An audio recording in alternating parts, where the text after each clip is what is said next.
Hi, everybody. Welcome to NewsNite for Friday, October 14th. Great to have you along this week. Occupy Wall Street is now Occupy Main Street, as in Main Street, Akron, Ohio. What, if anything, will the rallies mean here at home? City Council being asked to do away with roadside memorials after a certain amount of time. Is it really that big of a deal that we need legislation? And full-body scanners coming to the Akron-Canton Airport. Big deal or a big invasion of your privacy? Those stories and more next on NewsNite.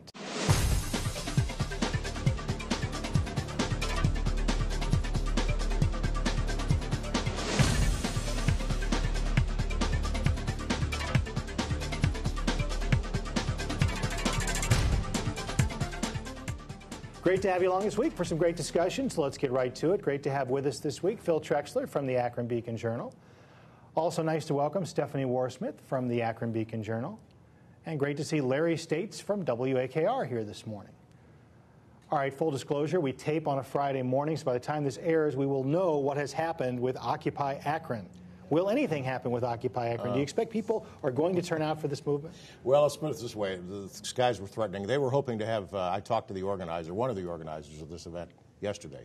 They were hoping to have at least 20 people. Their hopes were, really good hopes were for like 100 to 200 people. It'll be depending on how many people want to take part. They're organizing it at the Student Union and the University of Akron campus, which means they're hoping to get mainly students, obviously, involved in this. And that's really been the underpinning of the movement anyway. Who are a lot of college students. Who are the Well, we're talking about the organizers, and the two that I talked to were college students, University of Akron.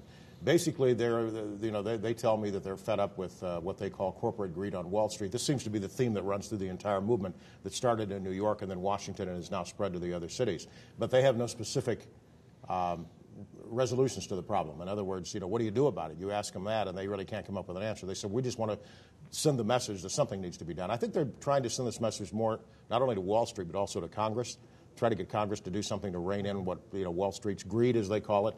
That's the way it's been explained to me, but they don't have any specifics. I think the movement is too young right now to really have a platform or have specific, items that they want done on Wall Street. But a lot of them are college students who are going to be paying their college loans for, 30 years. And they're disgusted because they're going to have to do that as well. So I think that factors into it, as well as the fact that they have to get loans to go to college and they're going to be paying for them the rest of their lives. And they think that's greed. Do you think people are going to come out for this?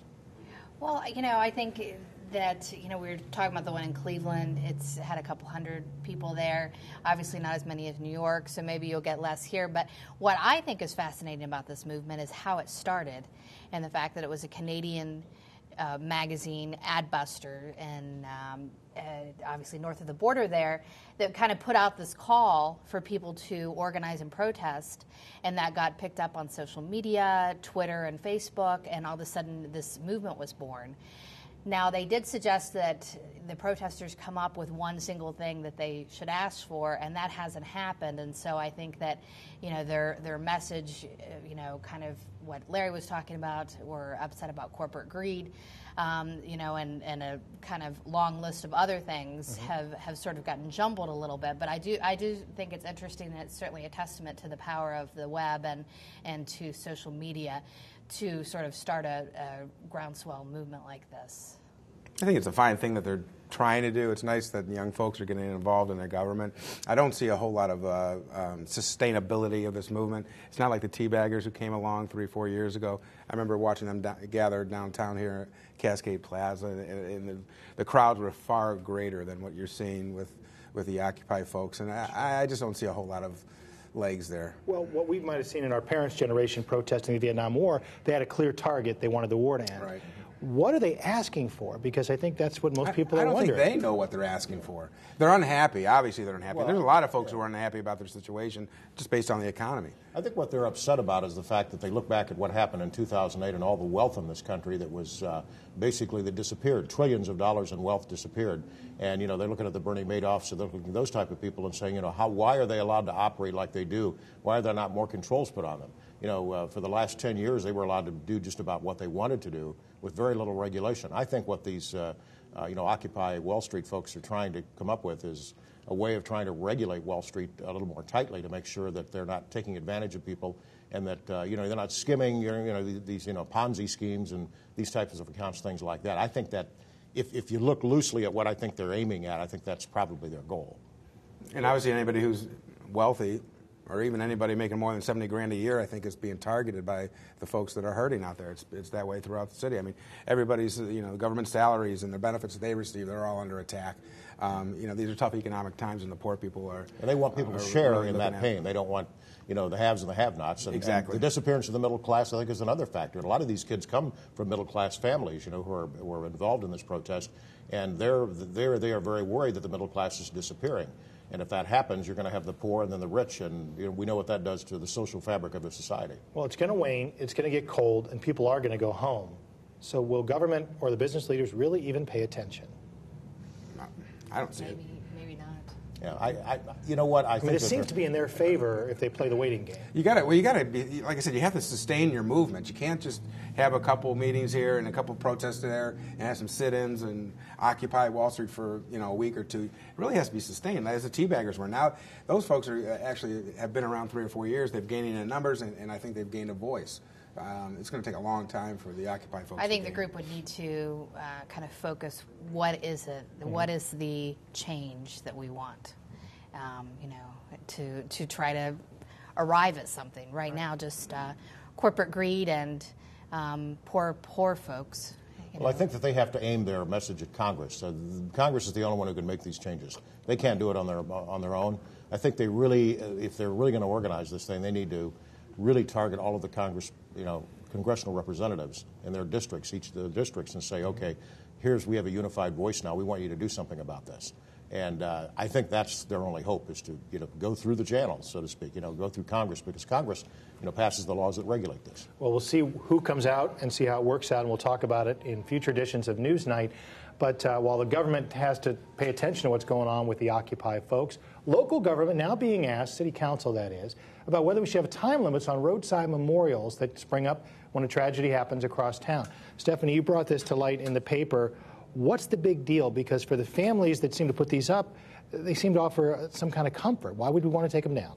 Well, what you have is you have some very active residents, Block Watch presidents, and an area of West Akron where there recently, unfortunately, have been quite a few homicides. And they're upset because these roadside memorials, and what we're talking about is when they hang up some stuffed animals and, teddy bears and fake flowers on a pole or on a tree. Mm-hmm. They might look okay at first, but then they get left there for weeks, months, sometimes years, and they no longer look good. And so they feel like this is bringing the neighborhood down when they are trying to improve the neighborhood. And so they're asking city council to put some kind of a time limit, maybe say 2 weeks or a month, and then these memorials need to be taken down. I think what needs to be done, though, if they're going to form any legislation to do this or an ordinance to do this, is they need to maybe come up with a way that would be attractive for a permanent memorial. Now, some states actually have, in some cities and some states across our country actually have ordinances where they allow some sort of significance of someone who is killed in an accident, or a memorial or remembrance, but something that's sort of more uniform. I think if the city's going to do something, they might come up with guidelines. Okay, we understand what you're trying to do. You want to remember this person, and you want to also remind other people that there was a tragic incident that happened here. It's kind of a sobering reminder, too, especially on streets where there have been accidents. Maybe there's something else that's smaller they could put up that would still fit in, would not look like it was deteriorating, within the community, that would still honor or remember those, memorialize those who were involved in the accidents. This is a very, very sensitive subject, especially to the families involved. Yeah, they're important to the families. They are a lasting memory to these folks. I met, a month ago with one family at the actual memorial site on the 1-year anniversary of their loved one's unsolved death. And it serves as a reminder, too, to the folks that, hey, somebody was killed at this spot. And to some, it's, oh, yeah, that one wasn't solved. And it's still, you don't want to forget about it. And to some in the area, it's also a reminder, too, that, people are dying in these neighborhoods. And to others, that's not a kind of memorial that they want to maintain. Some of the problems that they've had are interesting. When I was out there talking to them, they took me on a tour around to see some of the memorials. And, sometimes there's one on Beechwood where they actually spray painted the nickname of the guy that was killed there on the street. And, the residents haven't been able to remove that. At that same memorial, some people left some candles, and it caught the stuffed animals on fire. So there you've got a fire hazard. So, with those types of things happening, this is why the residents are concerned. But I agree with Phil. I got a phone call after my story ran from the father of the guy who had the memorial for him on Beechwood. And, he was very concerned because that memorial just suddenly came down, and he said there were some things on it, some pictures and stuff that they would have liked to have had. Okay, I want to talk about what criteria they would use and what legislators should do as we move the conversation now to newsnight.net.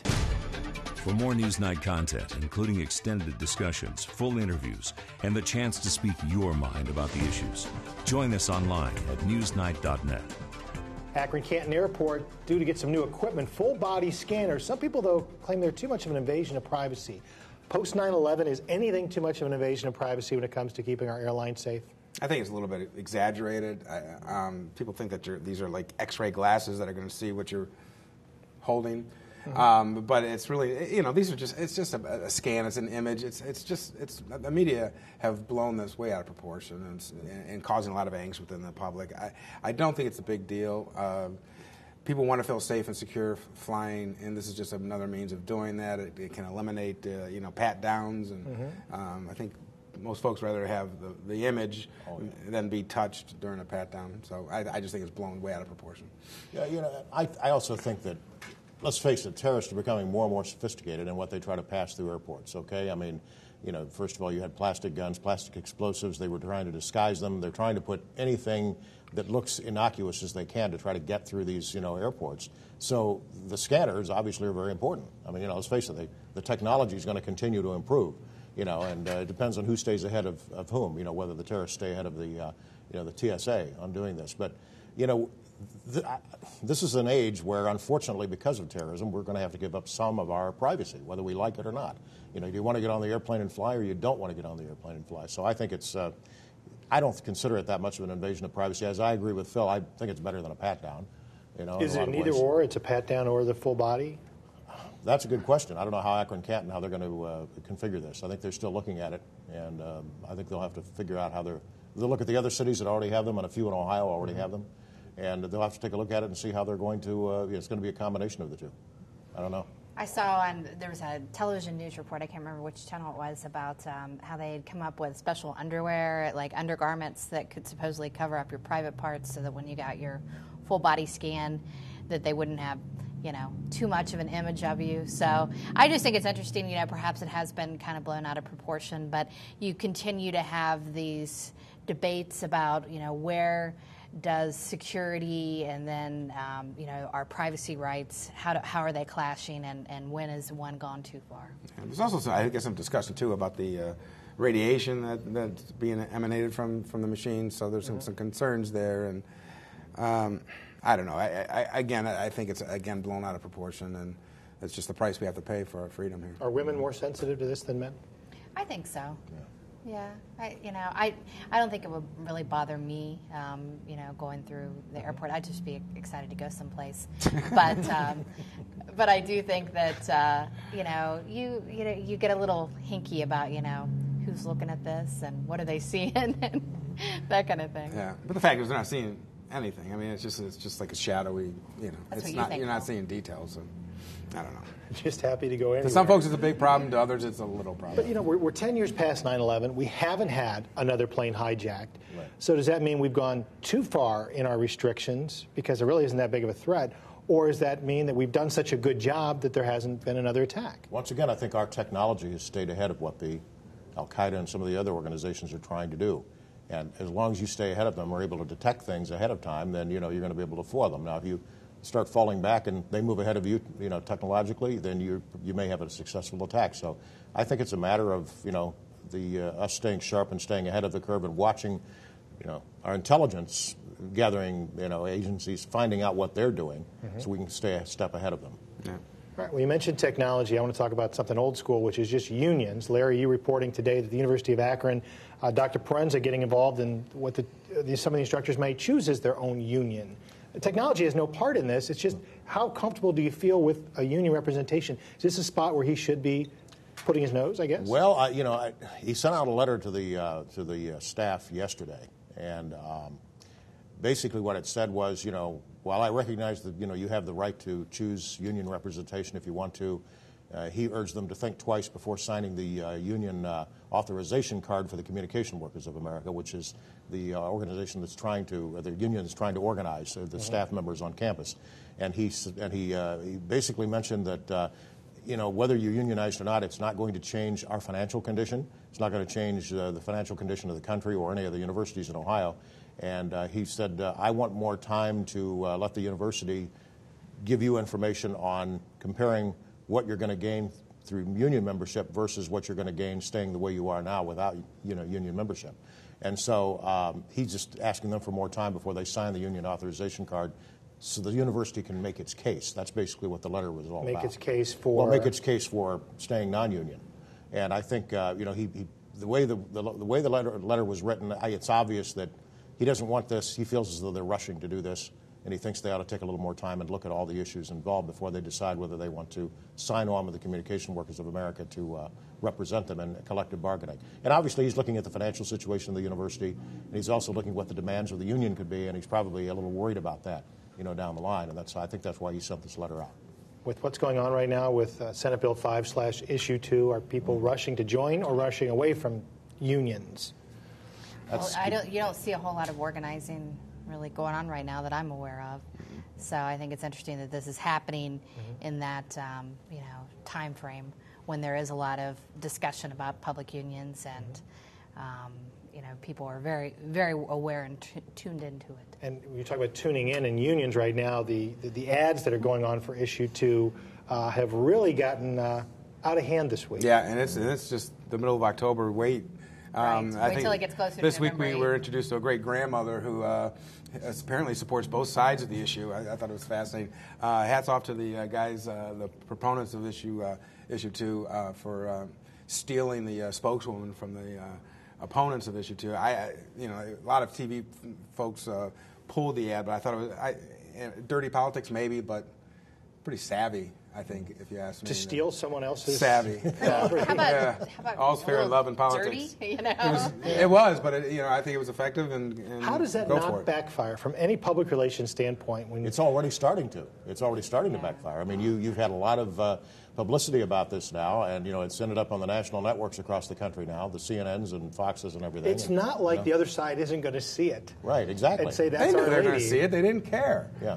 They didn't care. It counterattacks their ad campaign. And, well, and maybe the publicity publicity that Larry's talking about is good. It's a bit embarrassing for those, though, who they're being portrayed as thieves and plagiarists by taking this out of context. So what will we see then with less than a month now till the election, if this is where we are in mid-October? It looks like the anti-Senate Bill 5 folks are going to come out with firemen and police officers saying how unsafe we're going to be if Senate Bill 5 goes through. And then you're going to have Kasich side who's going to say how much better off financially the cities are going to be. And I think you're going to see the anti-Union 2 folks really gear it up, because the latest public opinion polls have shown a slow swing more towards the vote yes for Issue 2 side, the Kasich side. And they're worried about that. They actually have said that in some of the letters they've sent to the media. Is it because people really are for it, or are they confused? I think most people still, until they go to walk into the ballot box, are going to be confused by this. Yeah, I think so. I think that, because I actually just had a phone call from a woman, I think it was yesterday, and she said, now if I am in favor of the unions, do I vote for this? Do I vote against this? And with a referendum, the way it's set up is very confusing. Yes, because if you want to vote, for repealing Senate Bill 5, you need to vote no on this. So you vote yes to keep what we already have. Right. See, I'm not confused by it. Passed. I'm not confused by it. I think if you like Senate Bill 5, you vote yes. If you don't like it, you vote no. I don't think it's confusing. It depends on how I don't how get the confusion angle on it. It depends on how you read it. Right. And a lot of times what is bad, Phil, is that people go into the polls and they aren't going to read it. They're going to just be like, do I want to repeal this? Yes.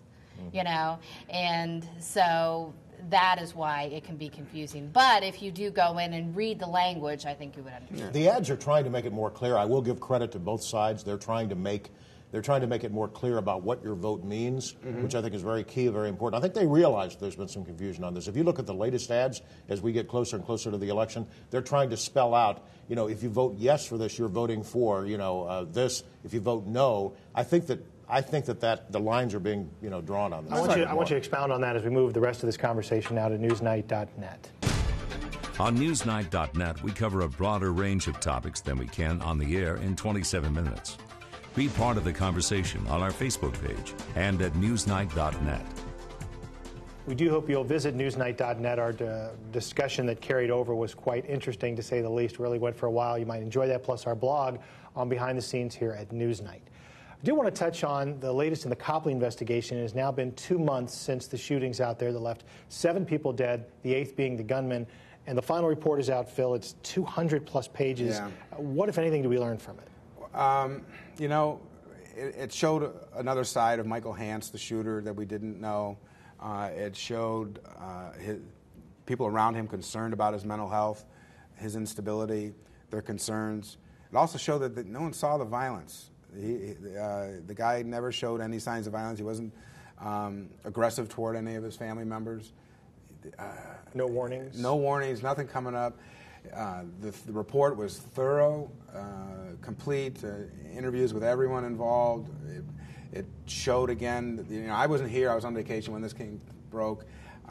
Since then, I've talked to some of the witnesses, and reading this report just shows just how frantic and how crazy the whole neighborhood was going as this burst open on a quiet Sunday morning in August. And it's just very compelling reading to see what happened and how Michael Hance became this animal, cold, calculating, never said a word, and just did some violence there. But the fact is, the answer as to why he did this has not come out. Chief Michael Meyer out in Copley is hoping to talk to a profiler to get a better grasp as to why this might have happened and maybe learn from this event, but I'm not sure you're going to find that answer.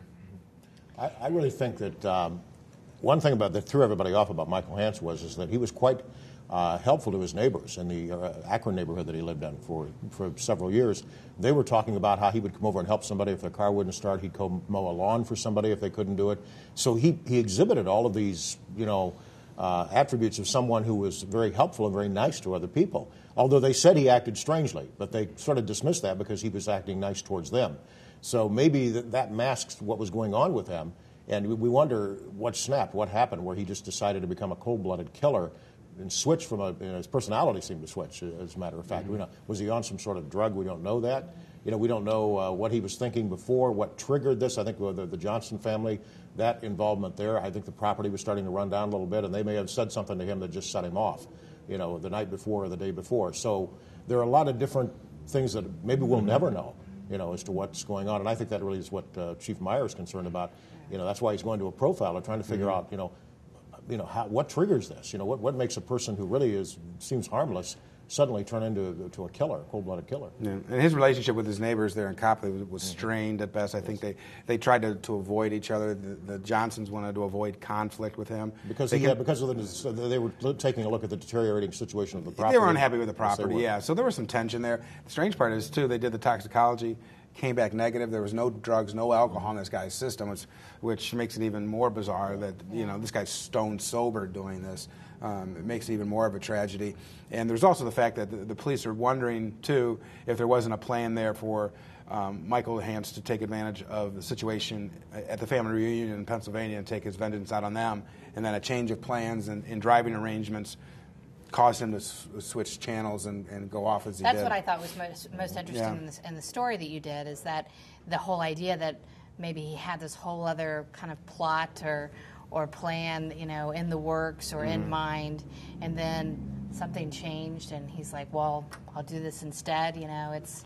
And as the chief pointed out, too, we were all trying to rationalize this event, and this is something that is so irrational and so inhuman that you can't possibly make any sense about it. Well, I know we could debate the reasons and all those things, but this is the first time I've seen all these different police agencies working together on one mass homicide.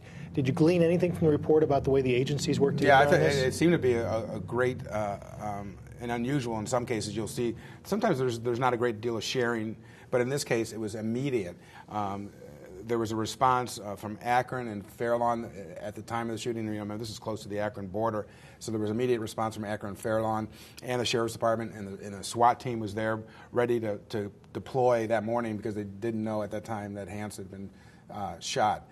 So there was a great deal of sharing of information. I thought it was a great collaboration, and I know that the Police Chief Meyer is grateful to the support that he received from Akron, Fairlawn, and the Sheriff's Department. And the officer's back on duty. The officer's back on duty. He's hailed as a hero because who knows how many lives that Officer Ben Campbell may have saved because of that. Yeah, and I thought his explanation was very interesting about what his thought process was as he approached, approached the suspect and what he said to him when he was down on the ground. It was just amazing how he was able to process all of that, and his police training kicked in. Yet at the same time, he said he was fearful. That's what I thought. He showed his human side. He showed his human side. Campbell's been an officer for a long time, and even he can admit that he was afraid.